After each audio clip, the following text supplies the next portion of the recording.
Coming up next on Democracy Does, the Civic Power Playbook. I have a lot of people who disagree with me about a lot of things, but when I say, hey, when did feeding kids and taking care of seniors become political? They're like, yeah, you're right. Like, that's something everybody cares about, and we need to show up. That's up next. Welcome to Democracy Does, the Civic Power Playbook, a podcast that cuts through the noise to explain what's really happening in our democracy. Each episode breaks down key issues with insight from policy experts and change makers, giving you clear tips to take action. Whether you're fired up or feeling stuck, you're in the right place to get informed and get inspired, because democracy works best when we all participate.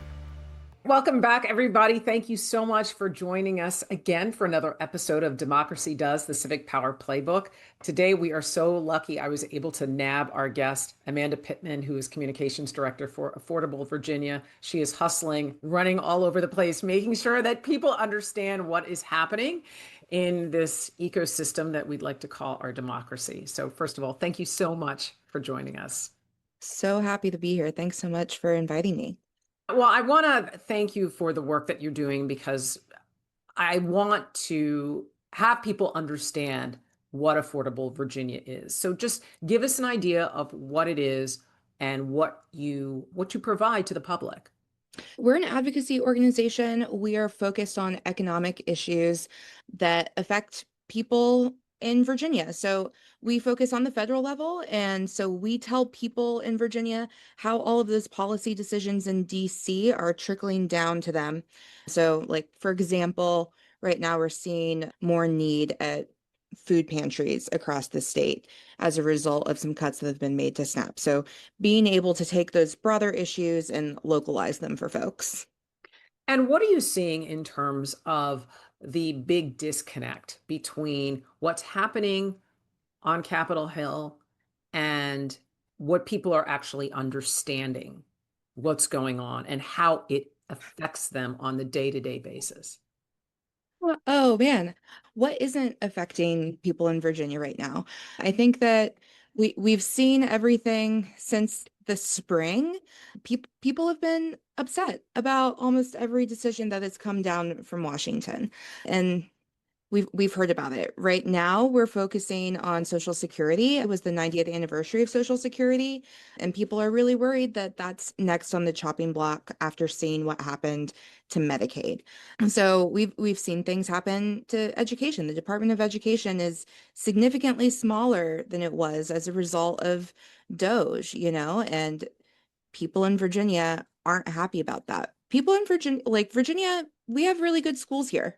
People move here for our school system, and seeing that being affected, people are really upset. We have a lot of federal employees all throughout the state, and we're seeing their jobs and their communities being impacted by the cuts that have been made there. And it's not just, somebody lost their job and they're going to be able to get another one. It's, well, now the coffee shop doesn't have that regular customer anymore. And then that we can go from there into tariffs. We're hearing a lot about that right now. And we've started to see those rolled out where people are running out of inventory. And so they're starting to have to reorder things. And so coffee shops are saying, we don't grow coffee beans in Virginia. We have to import those from abroad. And that's a big challenge right now that we're seeing. What would you say to, there are people on the other side who say, well, I think that this is all about cutting government bloat, and there needed to be cuts on programs like SNAP. There needed to be cuts on Medicaid. These people need to just get up by their bootstraps and stop complaining. What would you say to that?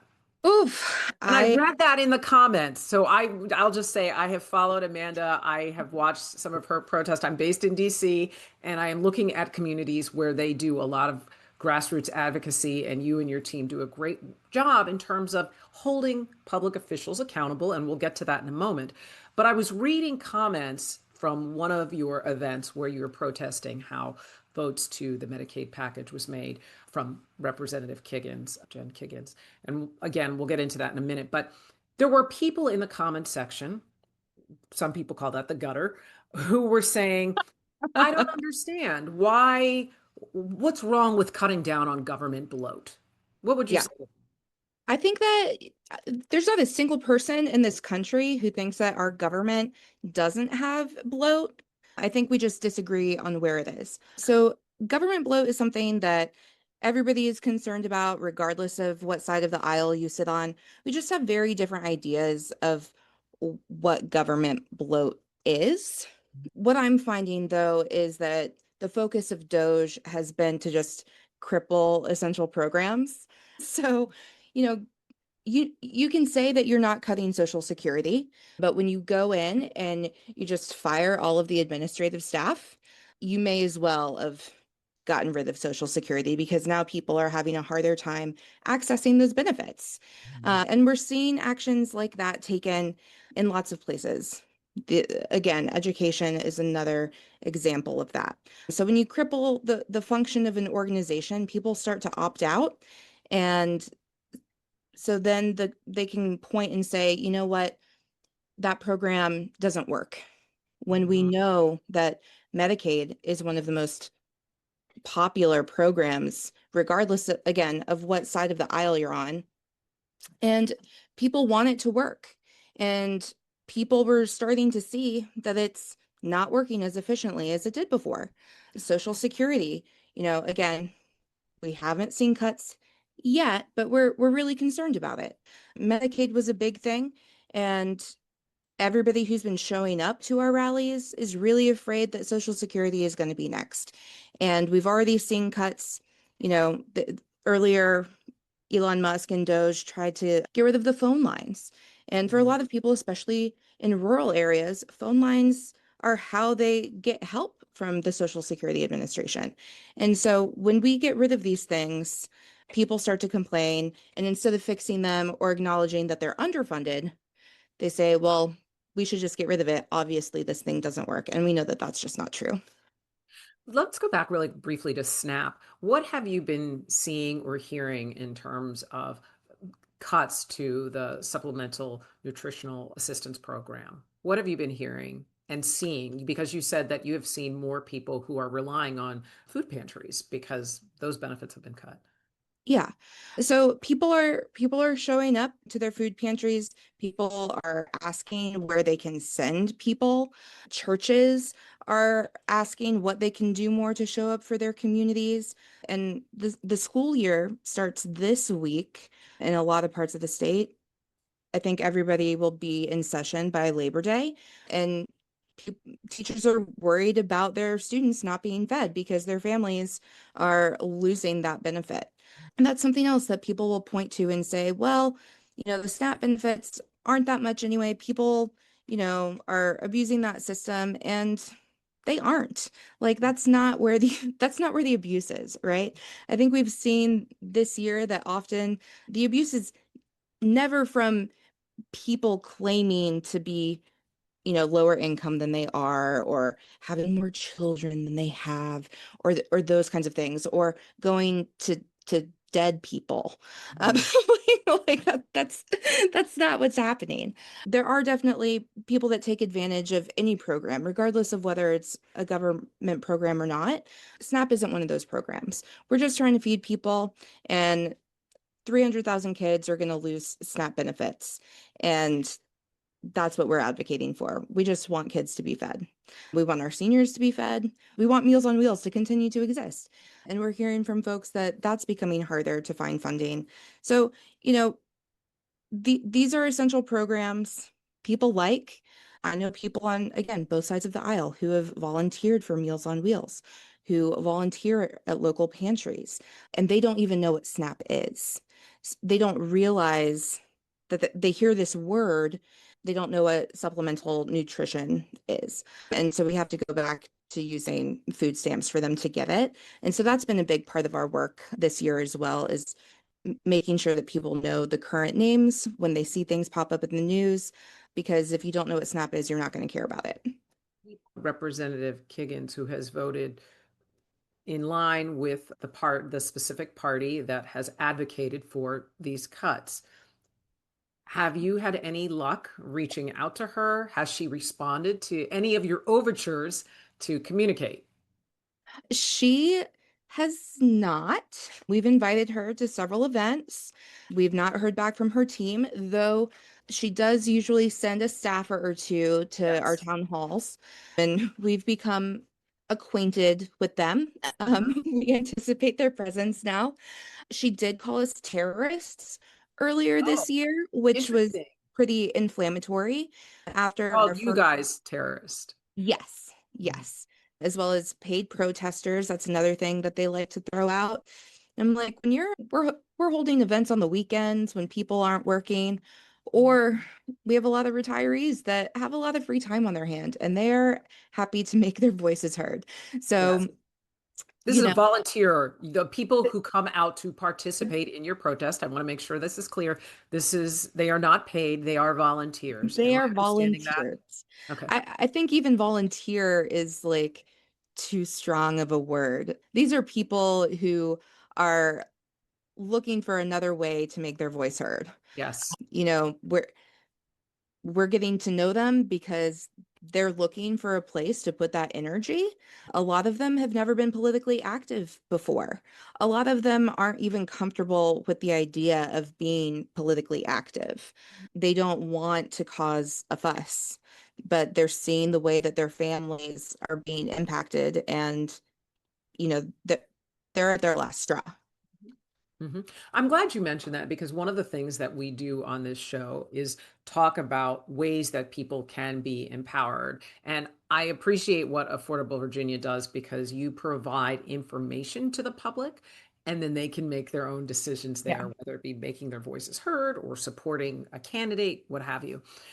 So, in the specific climate that we're in right now, what are three tips that you would tell people that they can do to make their voices heard or feel like there's something they can do? Because I think a lot of people feel like, what is happening?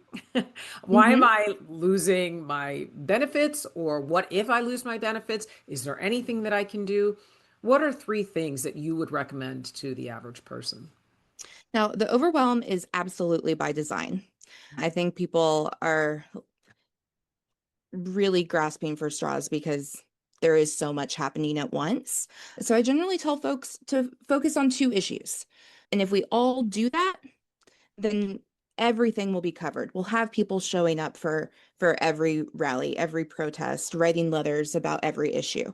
So if you just pick two things that's manageable, you can set your Google alerts so that whenever SNAP is mentioned in the news or SNAP Virginia, localize your keywords, you'll know about it. And it'll be right there for you. And you don't have to be overwhelmed by going to the Washington Post's homepage and all of the other stuff. So that's the first thing I would do as far as like choosing how to be informed. And another is, you know, work through the discomfort. Talk to your friends, talk to your family members. I've been working in this space for a long time, and people become wary of people who work in politics. People don't like politicians. They they don't like anybody with an agenda, but they're willing to listen to their friends. And so they might not be interested in listening to me, but they'll listen to you.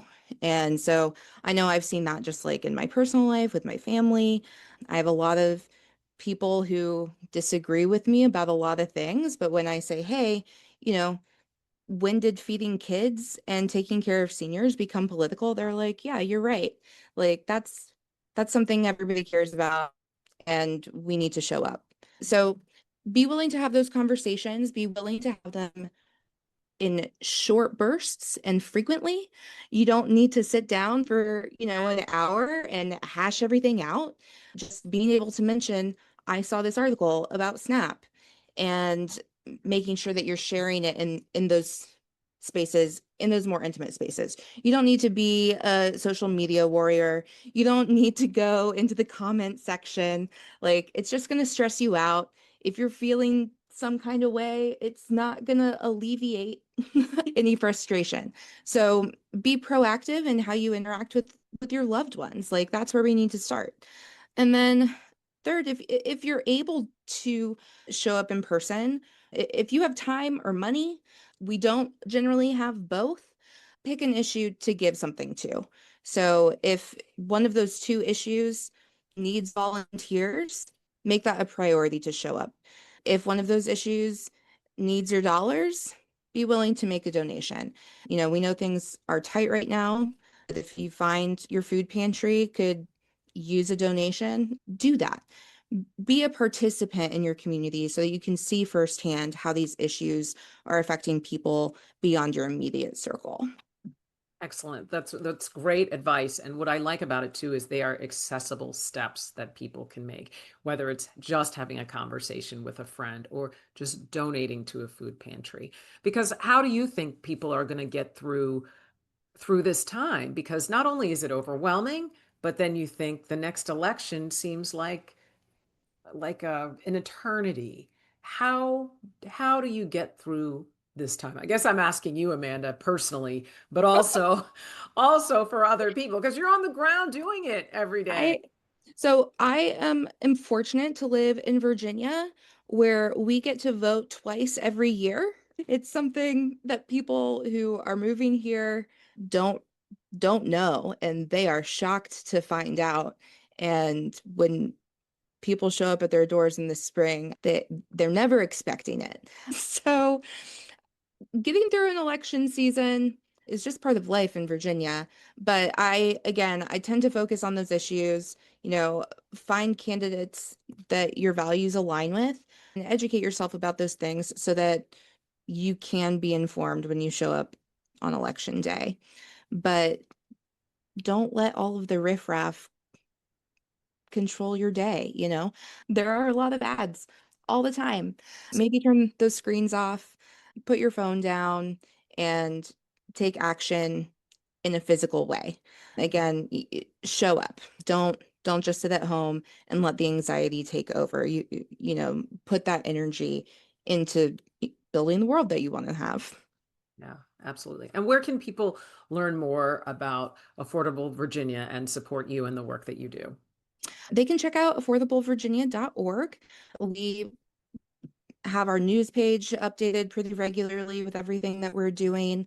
We hold events on a monthly basis, and there's a different theme, generally, different focus. So, again, like this month has been Social Security. Next month, we're going to be back to school focused, and we'll have something around that is more family friendly. We're hoping to get more parents of especially younger kids. We know that they can.